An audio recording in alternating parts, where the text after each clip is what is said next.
The woman stepped onto the billionaire's jet, looking like she didn't belong. Expensive laughter filled the cabin as she took her seat. Faces turning to stare. They whispered behind manicured hands, champagne glasses catching the morning light. She said nothing, her eyes forward, her clothes simple against their luxury. When security grabbed her arms, forcing her toward the exit, no one objected. Until the water spilled, her shirt clung to her skin, and everyone saw what she had been hiding all along. From which city in the world are you watching this video today?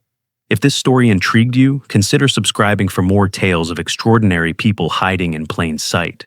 The interior of Gareth Blackwood's custom Gulfstream G700, nicknamed Midas by aviation magazines, gleamed with wealth that didn't try to whisper.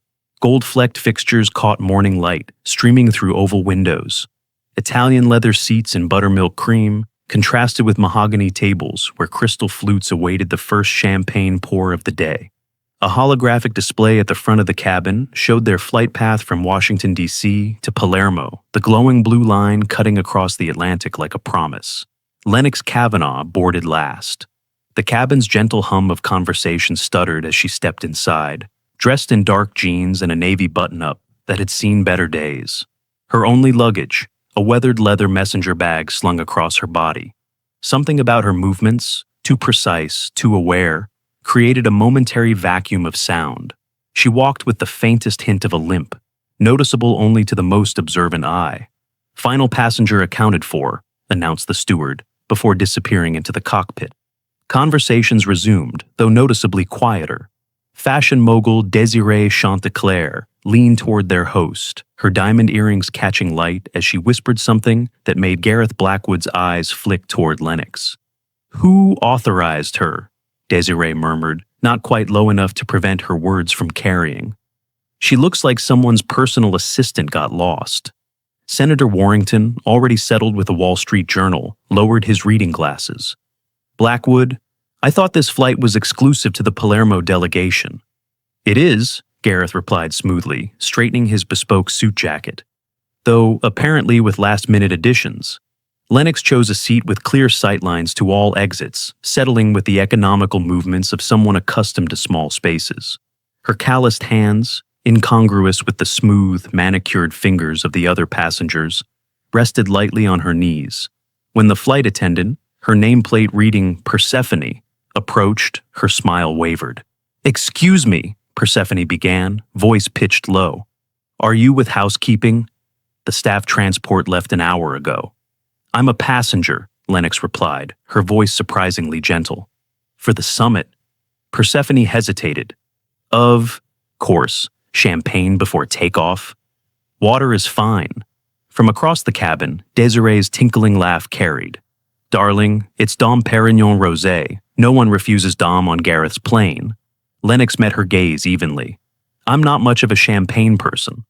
"Aren't you just full of surprises?" Desiree replied, her smile never reaching her eyes.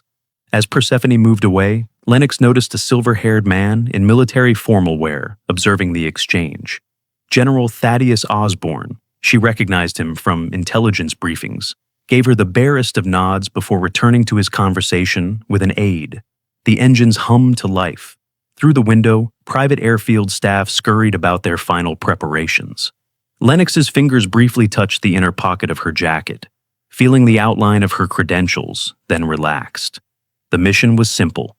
Observe, identify, report. Nothing more.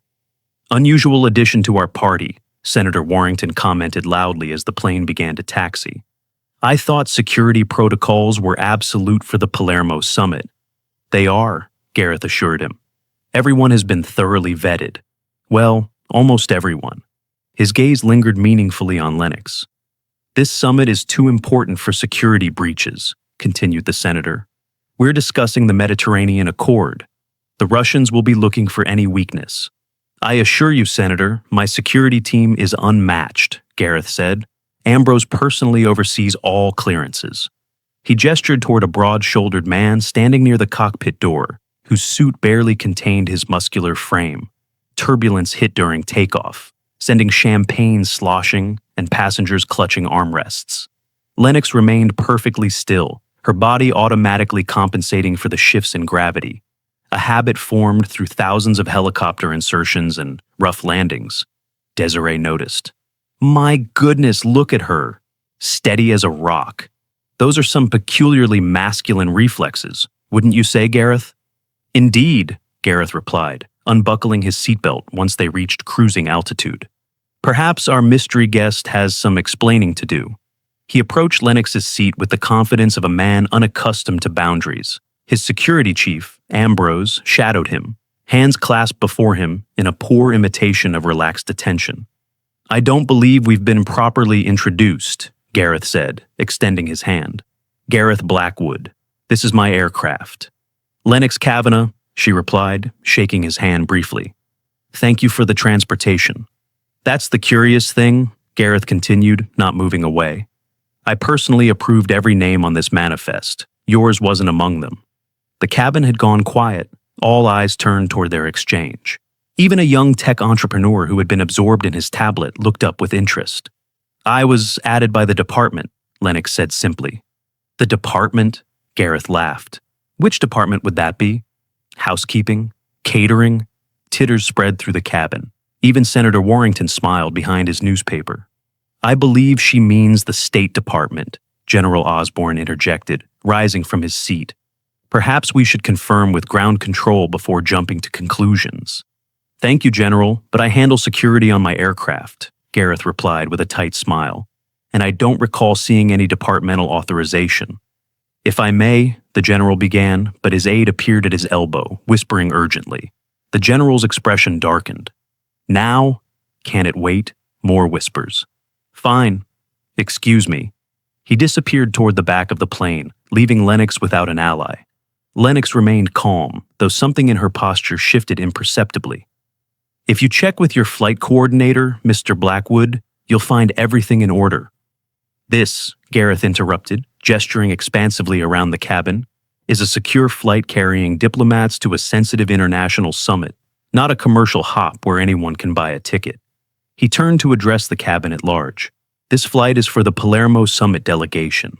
Not domestic staff, not hitchhikers, not random government employees who couldn't get a coach seat. More laughter, bolder now.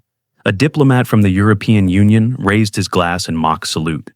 Your bag, Ambrose said, reaching for Lennox's messenger bag.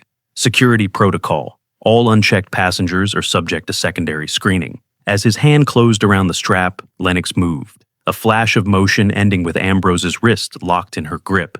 His body instinctively bent forward to relieve the pressure. Their eyes met, his widening in surprise. A heartbeat later, she released him, her expression betraying nothing. Don't touch my bag, she said quietly. The cabin fell silent again, but differently, tension replacing amusement. Gareth's face flushed. That's enough. We appear to have a security breach. He nodded to Ambrose, who was still flexing his wrist. Remove her. Lennox stood, military straight. Sir, I recommend you contact Umbra Protocol before you do this. Umbra Protocol? Gareth scoffed. Is that supposed to mean something to me? Some government bureaucracy. Lennox didn't respond, her eyes scanning the cabin, lingering briefly on the emergency exits, the location of each passenger, the distance to the cockpit. Ambrose, escort our uninvited guest off my aircraft, Gareth ordered. Now. As Ambrose and another security officer grasped her arms, Lennox offered no resistance. She allowed herself to be marched toward the exit, eyes forward, dignity intact despite the murmurs following her. Really, Gareth? Desiree drawled. Where do these people get the nerve? Walking onto your plane like she belonged with us. My sincere apologies for the interruption, Senator, Gareth announced theatrically. Rest assured, security protocols will be reviewed to prevent such embarrassing breaches in the future. Senator Warrington nodded, already returning to his newspaper. Just make sure she's thoroughly questioned before release. Can't be too careful these days. Halfway down the aisle, disaster struck in the form of Persephone's drink tray. The flight attendant, attempting to serve refreshments while navigating the narrow space around the security team, collided with Lennox. Crystal glasses toppled, sending ice water cascading down Lennox's back and shoulders. I'm so sorry, Persephone gasped, frantically dabbing at the spill with cocktail napkins. Lennox shrugged away from her ministrations, but the damage was done. The thin fabric of her shirt now clung to her torso, rendering it nearly transparent. As she turned to steady herself against a seat, her soaked shirt revealed what had been carefully concealed beneath, an unmistakable SEAL trident tattoo spanning her upper back, surrounded by a topography of scars that told their own brutal story. At that precise moment, General Osborne returned from his call. His eyes widened as he registered the tattoo. "Stand down!" he bellowed, his voice carrying the unmistakable authority of high command. The security team froze instinctively. Ambrose's hands dropped from Lennox's arms. "Release her immediately," Osborne ordered, striding forward. His voice had transformed from diplomatic politeness to chain of command steel. "Commander Kavanaugh, Umbra Team Lead, Operation Midnight Horizon." The cabin fell into absolute silence. Senator Warrington's newspaper slipped from his fingers. "Sir," Lennox acknowledged with a slight nod, neither confirming nor denying the general's identification. Osborne turned to face the cabin, his bearing that of a man accustomed to battlefield authority rather than boardroom diplomacy. "Ladies and gentlemen, you are in the presence of the most decorated special operator in naval history." Shock registered on faces throughout the cabin. Desiree's perfectly manicured hand covered her mouth. "Commander Kavanaugh led the extraction of 37 American and Allied hostages from Khalidi prison," Osborne continued, "with 0 casualties under conditions I cannot fully disclose. Her service record includes operations that most of you will never read about in history books, because they remain classified at the highest levels." Gareth's complexion had gone from flushed to ashen. "General, I had no idea." Osborne ignored him, standing at attention before Lennox and delivering a perfect formal salute. After a moment's hesitation, Lennox returned it, her movements betraying years of military discipline. "Commander Kavanaugh wasn't added to this flight," Osborne announced to the stunned cabin. "She was assigned to it, by direct order of the President." The air in the cabin seemed to compress with the weight of this revelation. Senator Warrington stood, adjusting his tie as if preparing for a press conference. "I visited troops at Forward Operating Base Condor 3 years ago," he said, addressing Lennox directly. "My security detail was caught in an ambush on the return journey. A special operations team extracted us." He swallowed hard. "I didn't recognize you without the desert camo, Commander." Lennox inclined her head slightly. "Different circumstances, Senator." Gareth stepped forward, hands spread in a placating gesture. "Commander, please accept my profound apologies for this misunderstanding. Had I known—" "Sir," Lennox interrupted, addressing only General Osborne. "With respect, my cover was intentional." Osborne nodded grimly. Intelligence indicated a potential security threat to the Palermo Summit delegation. Commander Kavanaugh was placed under cover to observe passenger reactions and identify possible security leaks. "You were testing us," Desiree realized, her voice barely above a whisper. "Not testing," Lennox corrected. "Observing. Sometimes people reveal more when they believe they're speaking to someone beneath their notice." The implications hung in the air. What had they revealed in their dismissal and mockery? What had she observed in their casual cruelty? Persephone approached with a fresh shirt, her earlier condescension replaced by genuine contrition. "Commander, please, I'm so sorry about the spill." Lennox accepted the offering with a nod. "Thank you." "Please, take my seat," Gareth insisted, gesturing toward his custom chair at the front of the cabin. "It's the least I can offer after such an unfortunate incident." "I prefer my original seat," Lennox replied. "It has sightlines to all exits." The comment, delivered without emphasis, nevertheless sent a subtle chill through the cabin. Several passengers glanced nervously toward the emergency doors. As Lennox returned to her seat, now given a wide berth by the other passengers, Desiree approached, her designer heels clicking softly on the cabin floor.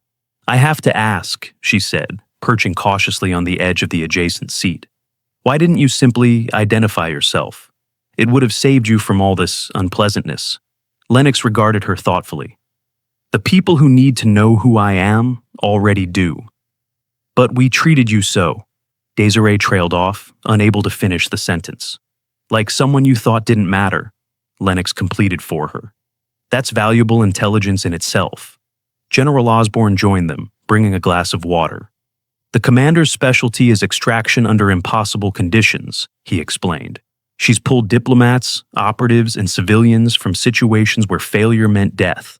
Her ability to remain invisible, to be underestimated, has saved more lives than I'm cleared to discuss. You make it sound heroic, Lennox said, a rare hint of emotion coloring her voice. It's just the job.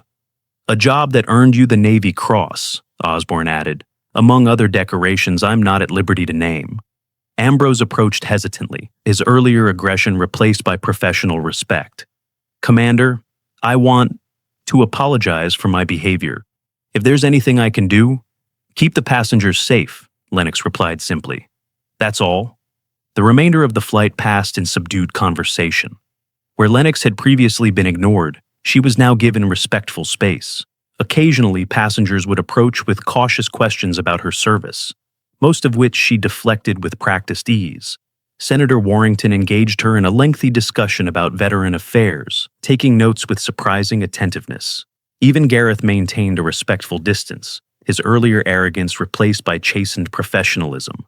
As the plane began its descent into Palermo, Lennox excused herself and moved to the rear of the aircraft, where General Osborne was reviewing documents. Assessment? He asked quietly. 2 persons of interest, she replied, her voice low. The tech entrepreneur, Farron, made 3 calls despite the no communications protocol, and Desiree's assistant accessed a secure satellite link twice during the flight. Osborne nodded. Sufficient for surveillance? Affirmative. Nothing that should compromise the summit directly. I'll detail everything in my report. The president will be pleased. He paused. That was quite a revelation back there.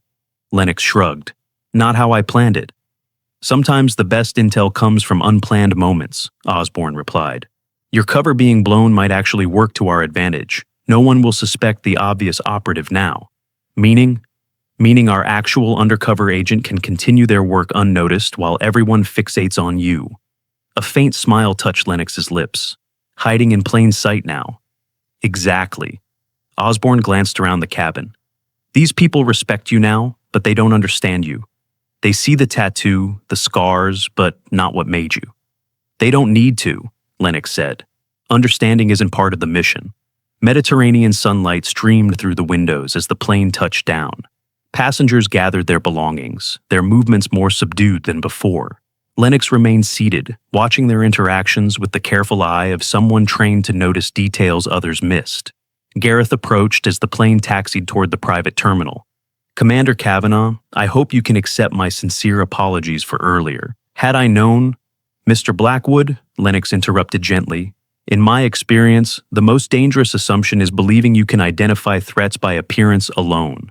He nodded slowly, absorbing the deeper implication of her words. A lesson I won't forget. He hesitated.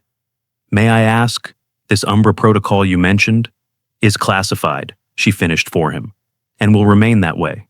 Of course, he offered his hand. Safe travels, Commander. Lennox shook it briefly.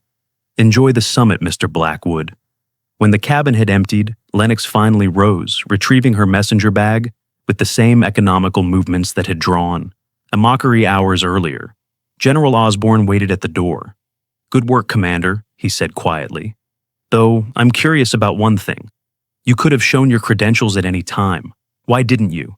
Lennox considered the question. The mission was to observe under false pretenses. Revealing myself would have compromised that. Even at the cost of your dignity? Dignity isn't part of the operational parameters, sir. Osborne smiled slightly. The president said you'd say something like that. He gestured toward the exit. After you. Lennox descended the air stairs into bright Mediterranean sunlight. As she walked across the tarmac, her shadow stretched long behind her, far larger than she appeared. From the doorway of the terminal, Desiree watched her go, turning to her assistant with an expression of newfound respect. Have you ever known someone, she asked softly, who never asked for recognition but deserved more than anyone else? The assistant glanced nervously at the tablet in her hand, where a satellite connection indicator blinked discreetly. No, ma'am. Never someone like that. Inside the terminal, Lennox navigated the sparse crowd of diplomatic staff and security personnel. A young woman in a charcoal suit approached, offering a manila envelope. "Your updated credentials, Commander," she said quietly. "And the location of your accommodations has been changed. Security precaution." Lennox accepted the envelope without comment. The mission continued, regardless of her cover being compromised. In some ways, it was simpler now. People who underestimated her had been put on notice, while those who needed watching might grow complacent, believing the threat had been identified and neutralized. As she passed through security, Lennox noticed Senator Warrington deep in conversation with a Russian diplomat. Their body language suggested familiarity beyond diplomatic norms. She filed the observation away for her report. Outside, a black sedan waited, its driver standing at attention beside the open rear door. As Lennox approached, he straightened perceptibly. "Commander," he acknowledged with a nod. "Where to?" "The safe house first," she replied, sliding into the back seat. "Then the consulate." As the car pulled away from the terminal, Lennox allowed herself a moment of reflection. The mission had taken an unexpected turn, but adaptability was the cornerstone of special operations. The incident aboard the plane had revealed valuable information about the delegation, their reactions under pressure, their treatment of perceived inferiors, their capacity for respect when confronted with authority. Most importantly, it had confirmed what intelligence had already suggested. Someone in the delegation was compromised. The question that remained was whether they were merely an informant or something more dangerous. The sedan wound through Palermo's narrow streets, ancient buildings casting long shadows across the pavement.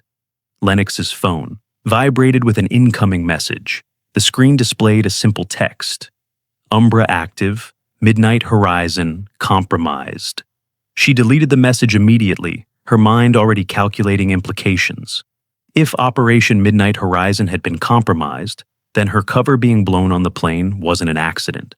Someone had recognized her or been tipped off to her presence. The question was who and why now? As the car approached a security checkpoint, Lennox watched the guards carefully. Their movements seemed routine, professional. Nothing to indicate a trap. "Everything all right, Commander?" the driver asked, catching her gaze in the rearview mirror. "Just thinking about the mission," she replied. "Must be difficult, having your cover blown like that." Lennox smiled faintly. "Who says it was my real cover?"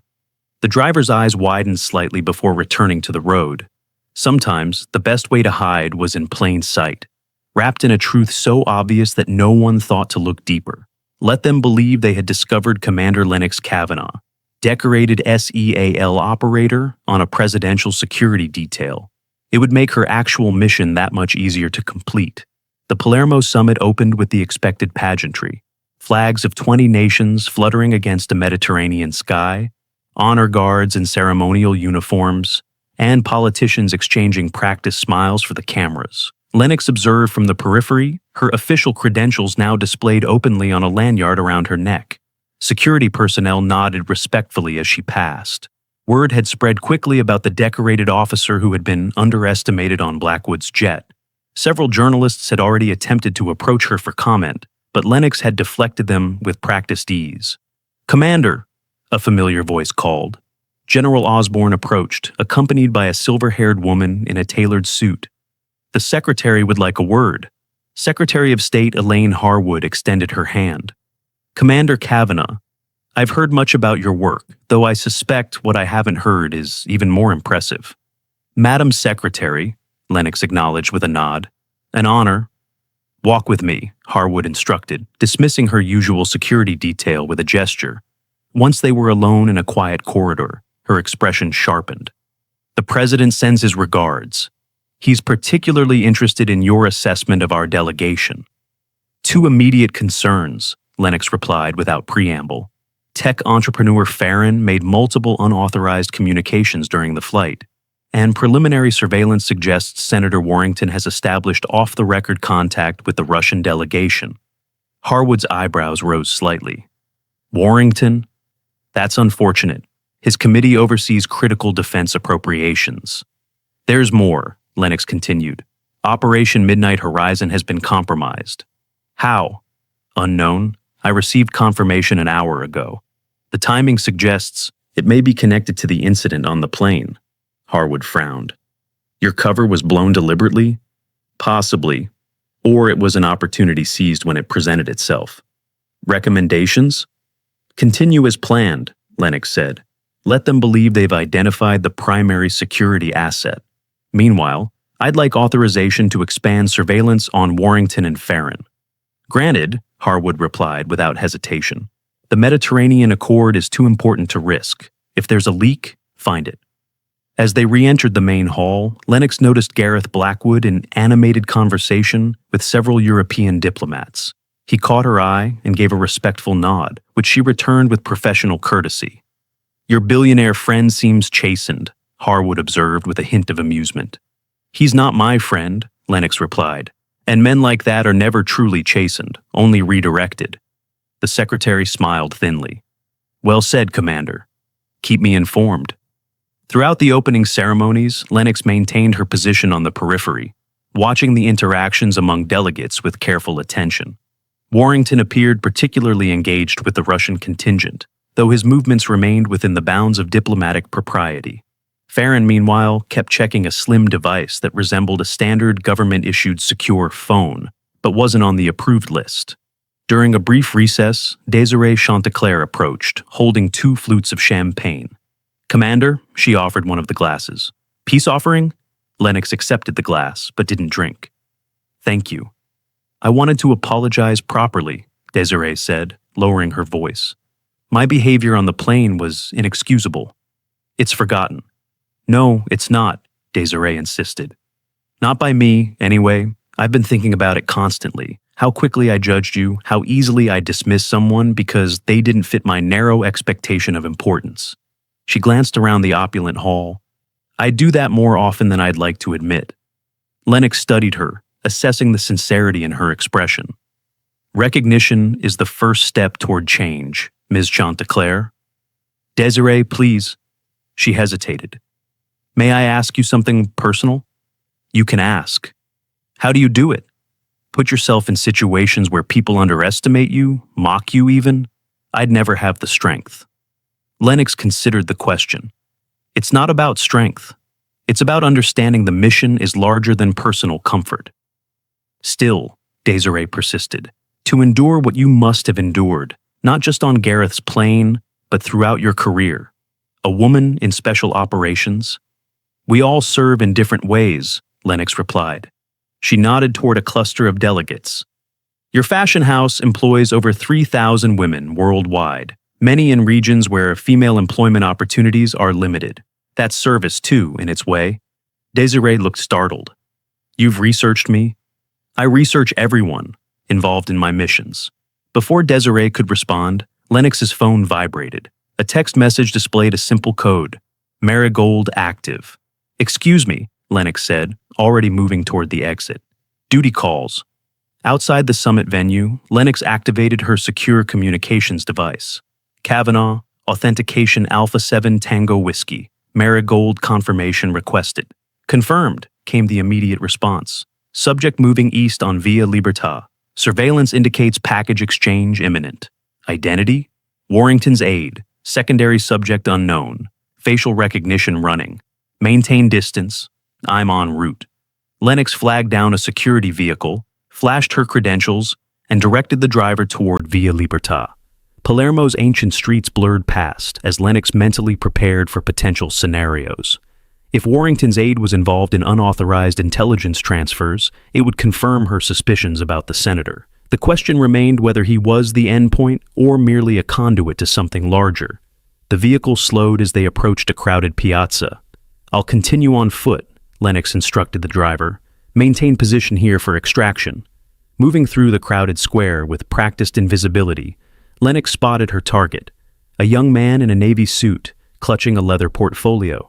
Warrington's aide, Preston Halliwell, newly appointed and with concerning gaps in his background checks. Halliwell appeared nervous, checking his watch repeatedly as he sat at an outdoor cafe. When a slender woman in sunglasses approached and took the adjacent seat, Lennox activated her directional microphone. You're late, Halliwell murmured. Security is tighter than expected, the woman replied. Her accent suggested Eastern European origins, though she spoke with practiced American inflection. Do you have it? Yes, but there's been a complication. A special operator is watching the delegation, Navy SEAL, decorated. The woman stiffened. Name? Kavanaugh? Lennox Kavanaugh? A long pause. You're certain? Everyone knows her now. She was on Blackwood's plane, undercover until someone spilled water on her and revealed a SEAL tattoo. General Osborne confirmed her identity.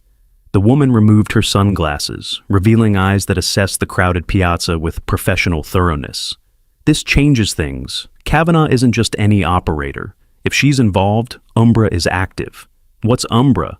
Something you don't have clearance to know about. She extended her hand. The package, please. As Halliwell slid the portfolio across the table, Lennox captured images with her surveillance equipment. The exchange completed, the woman stood. We'll contact you with further instructions. What about my payment? After confirmation, and Halliwell, be careful around Kavanaugh. She sees more than most. As the woman walked away, Lennox faced a tactical decision. Follow the courier or confront Halliwell. The portfolio's contents took priority. She tracked the woman through the crowded piazza, maintaining optimal surveillance distance. The courier moved with the practiced awareness of someone with training, occasionally employing counter-surveillance techniques. Not a civilian asset then, but an operative, possibly Russian intelligence, though her methods suggested more specialized training. When the woman entered a narrow side street, Lennox anticipated the ambush before it materialized. She was prepared when the courier suddenly turned, weapon drawn. Commander Kavanaugh, the woman said calmly. I thought you might follow me. Lennox raised her hands slowly. You have me at a disadvantage. We both know that's not true. The woman smiled thinly. Your reputation precedes you. Operation Midnight Horizon, the Ghost of Fallujah, impressive credentials. And you are? Someone who understands the game we're playing. She lowered her weapon slightly. This doesn't have to end badly. The portfolio contains nothing that threatens American interests directly. Then you won't mind if I verify that. The woman's smile tightened. Unfortunately, my employers would mind very much. She raised her weapon again. Now, I suggest... Her words cut off as Lennox moved, a blur of precisely calculated motion. 3 seconds later, the courier was disarmed and immobilized, Lennox's knee applying careful pressure to her spine. Your employers, Lennox said calmly, securing the woman's wrists with tactical restraints, will need to find another courier. The portfolio contained what Lennox had suspected: detailed schematics of the Mediterranean Accords, proposed naval cooperation zones, along with classified assessments of NATO response capabilities, information that would give Russian negotiators a significant advantage. After securing the courier for intelligence personnel to collect, Lennox returned to the summit, portfolio in hand. She found Secretary Harwood in a private conference room with General Osborne. Madam Secretary, Lennox placed the portfolio on the table. We have confirmation. Senator Warrington's office has been compromised. Harwood examined the documents, her expression hardening. These are from the classified briefing. Access was limited to senior delegates only. Warrington's aide made the exchange, Lennox explained. The courier has been detained for questioning. And the senator? No direct evidence of his involvement yet, though it seems unlikely his aide acted independently. Harwood nodded grimly. General, have security escort the senator to a private room. We'll handle this discreetly. Yes, Madam Secretary. Osborne paused at the door. Commander Kavanaugh, a word? In the hallway, Osborne regarded Lennox with newfound respect. The president was right about you. When he suggested assigning you to this mission, some had doubts. A direct action specialist in a counterintelligence role? Different tactical applications, same strategic principles. Nay, Lennox replied. Indeed. Osborne extended his hand. Well done, Commander. The summit reconvened an hour later. Senator Warrington was conspicuously absent, though the official explanation cited a minor health concern. Lennox resumed her position on the periphery, watching as diplomats continued their carefully choreographed negotiations, unaware of the security breach that had nearly compromised the entire accord. Gareth Blackwood approached during a brief recess. Commander, he nodded respectfully. I hear congratulations are in order, though no one will tell me exactly why. Classified, Mr. Blackwood. Of course. He hesitated. I wanted to thank you, actually. For? A valuable lesson. His usual arrogance had been replaced by something approaching humility. "You showed me how dangerous assumptions can be, how easily we dismiss people based on appearances." Lennox regarded him thoughtfully. "And what will you do with that lesson?"